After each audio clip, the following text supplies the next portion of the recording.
আচ্ছা, এখান থেকে একটা মাসালা জেনে রাখবেন। ল্যাংড়া হোক, কানা হোক, কালা হোক, সাদা হোক, এমনে হোক, তেমনে হোক, বোবা হোক, বয়রা হোক, তোতলা হোক, যেমন হোক, পা ছোট, আঙ্গুল ছোট, পা বড়, কান বড়, নাক ছোট, যেমনই হোক না কেন, কখনো কোনো মানুষকে তিরস্কার করবেন না। কখনো কোনো মানুষকে নিয়ে হাসি তামাশা করা যাবে না। কখনো কোনো মানুষের সৌন্দর্য কমতি নিয়ে কখনো ঠাট্টা মশকারি করা যাবে না। কেন? তার আল্লাহর তাকে যেমন দেখতে সুন্দর লেগেছে, তার আল্লাহ তাকে সেইভাবে বানিয়েছে। এখন আপনি যখন আমি আপনারা মুরব্বীরা বিশেষ করে বলবেন আমাকে, একটা জিনিস আছে যেটাকে একটু ব্যঙ্গ করলে ওইটা আপনার কাছে চলে আসে, এটা কি? তোতলামি।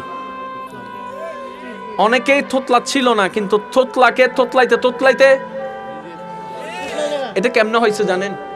শুনেন, সে থোতলাচ্ছে, দিয়েছেন কে? এবার বন্ধু বান্ধব তাকে নিয়ে ঠাট্টা মস্কারি শুরু করেছে।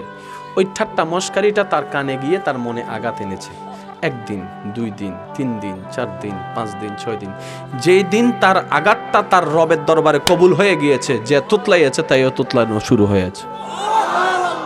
বদদোয়া নিতে হয় না, বদদোয়া চলে আসে। দোয়া চেয়ে নিতে হয় না, দোয়া এমনিতেই চলে আসে। কখনো কারো সৌন্দর্য, কারো কমতি নিয়ে কখনো কোনো প্রশ্ন করা যাবে